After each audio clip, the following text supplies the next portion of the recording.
ఒక పండితుడు ఒక ఊళ్ళో అందరికీ సాటింపెత్తాడు, నేను ఎంతటి చదువురాని మొద్దులకైనా చదువు నేర్పిస్తా అని. ఇక ఈ ముచ్చట ఆ ఊళ్ళున్న రాజుకు తెలిసింది.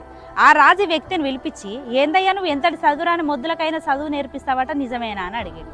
అప్పుడు ఈ వ్యక్తి ఏమన్నాడంటే, నిజమే రాజా, నాకు వరహాలు ఇస్తుండాలే కానీ నేను గాడిద చేత కూడా వేదం నేర్పిస్తా అన్నాడట. అప్పుడు ఆ రాజు ఏమన్నాడంటే, మా కొట్టంలో ఒక గాడిద ఉన్నది, దానికి వేదం నేర్పియాలి, ఎంత తీసుకుంటావు అని అడిగాడు. అప్పుడు ఈ వ్యక్తి ఏమన్నాడంటే, నాకు ఒక 10 సంవత్సరాల కాలం ఇయ్యిర్రి, 10,000 వరహాలు ఇయ్యిర్రి, నేను వేదం నేర్పిస్తా అన్నాడు. అప్పుడు ఆ రాజు ఏమన్నాడంటే, సరే నీకు 10,000 వరహాలు ఇస్తా, కానీ నువ్వు ఈ 10 సంవత్సరాలలో కనుక వేదాన్ని నేర్పియకపోతే నీ తల తీసేస్తా అన్నాడు. ఈ వ్యక్తి సరే అన్నాడు.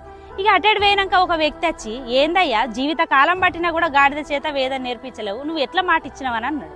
అప్పుడు ఈ వ్యక్తి అన్నాడంటే, ఈ 10 సంవత్సరాలలో నేనే పోవాలని ఏమున్నది, రాజే పోవచ్చు గాడిదే పోవచ్చు అన్నాడట. అందుకోసమే మనం ఒక్కొక్కసారి తెలివిగల్లోళ్ళం అని అనుకుంటాం, కానీ మనకంటే తెలివిగా వ్యవహరించే వాళ్ళు చాలా మంది ఉంటారు. కొంచెం చూసి మెదులు.